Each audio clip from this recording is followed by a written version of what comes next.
اور بہتر صلوات.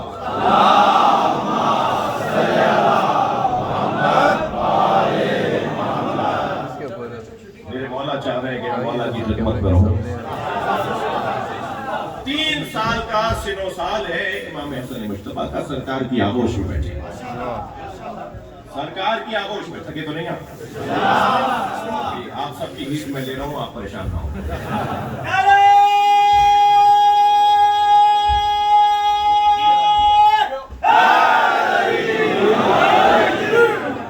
جی بات آگے بڑھے. بسم اللہ. 3 سال کا سن و سال سرکار کی آغوش میں تشریف فرمائے. حضرت اپنے اصحاب رضوان اللہ تعالی علیہ کی انجمن میں بیٹھے.